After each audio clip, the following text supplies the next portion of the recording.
What do you think a high-quality coffee company is? Cozy environment, friendly workers, tasty coffee, excellent service.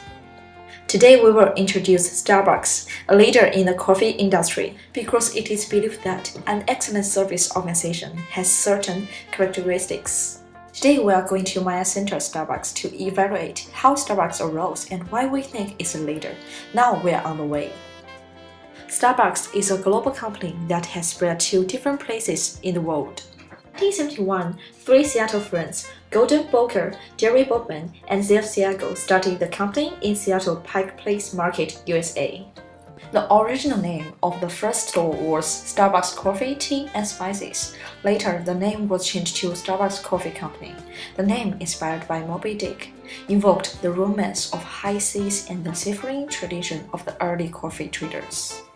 In 1981, Howard Schultz, Starbucks chairman, president, and CEO, had first walked into a Starbucks store.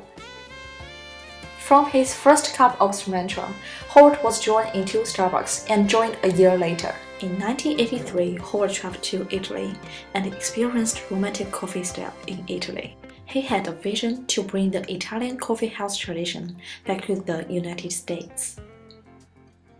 Today, with more than 18,000 stores in over 60 countries, the company had enjoyed phenomenal growth and become one of the great retailing stories of recent history by making exceptional coffee drinks and selling dark roasted coffee beans and coffee-making equipment that would allow customers to brew an exceptional cup of coffee at home.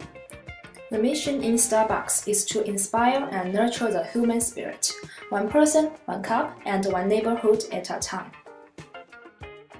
Starbucks positions itself as an upscale brand and differentiates its offerings as being not just coffee products, but rather a rich experience. This experience has been the company's selling point. From the beginning, Starbucks set out to be a different kind of company, one that not only celebrated coffee and a rich tradition, but also brought a feeling of connection. Starbucks uses minimal advertising and has grown on word of mouth and brand recognition. Initially, the company targeted young college students, social classes, and neighborhoods. This would be most receptive to the idea of buying a cup of coffee and spending time with friends in Starbucks. With rapid growth and expansion, their target market expands fast to every individual of every age. We believe Starbucks is an excellent service organization with 4 attributes of leadership. The first attribute is commitment to employees.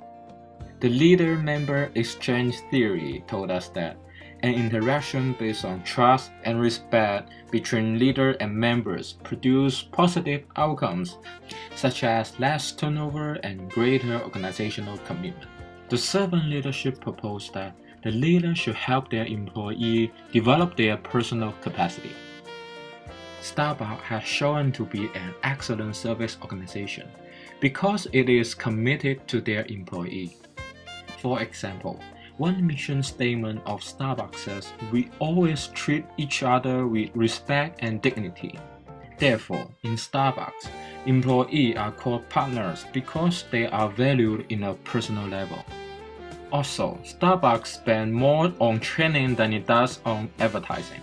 Starbucks has a highly structured training program, which not only helps staff develop their coffee skill but also help them develop leadership and business skills. Moreover, when Howard Schultz has a choice to eliminate the benefit of his staff, he said the following words. And I just felt very strongly that we couldn't bring the company to where it needed to go if we did it on the backs of our people. That we could end up winning, but it would be very short-lived. That the only way to sustain the enduring nature of the brand and the enterprise was to ensure the fact that not only the shareholders won, but also our people. Another attribute to consider Starbucks as a leader is the commitment to customer. According to the style approach, the best leadership style for service organization is the empowering leaders that give employees the authority to take decisions, and employees increase commitment, emotional attachment, and identification with the organization.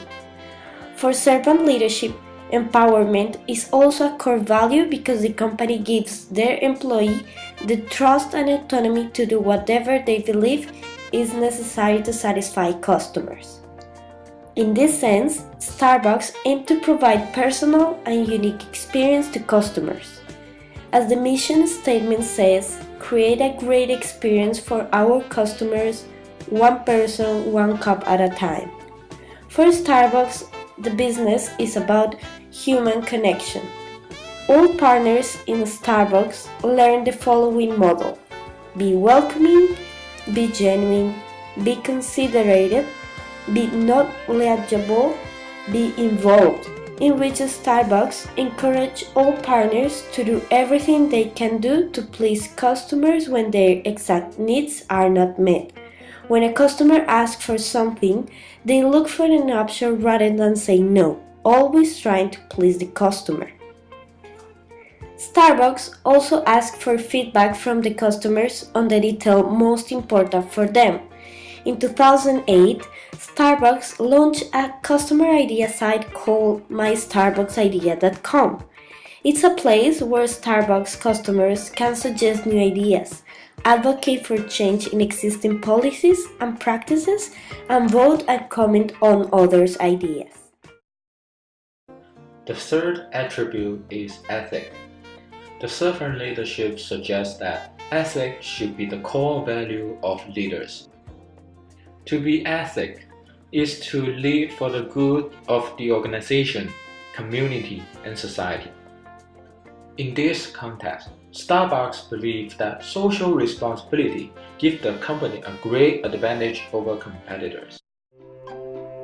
I've been criticized over the years for strongly believing that building shareholder value and making money is a pretty shallow goal if it's not linked to creating value for your people and giving back to the community. For the community, the company holds the Starbucks Foundation, which provides literacy programs to support children and families.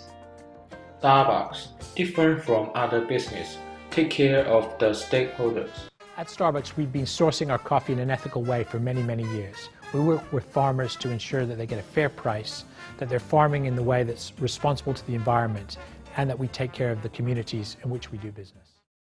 The final attribute on why we think Starbucks is excellent service organization is innovation. Starbucks aspires to be a company of people that share a common passion to create the ultimate coffee experience. It's in this spirit innovation becomes the cornerstone of Starbucks' success. An understanding of the importance of the company recapturing its entrepreneurial DNA. And specifically what I would say is that we're living at a time where there's such significant changes to consumer behavior. And as a result of that, the need for constant innovation and pushing forward has never been greater than it is today. According to this, the most genuine way to keep current and future customers happy is by innovating. Right now, we arrived at Starbucks. Before we went to Starbucks, we expect their service will be like this. What's up, man? How you doing, bud? Good.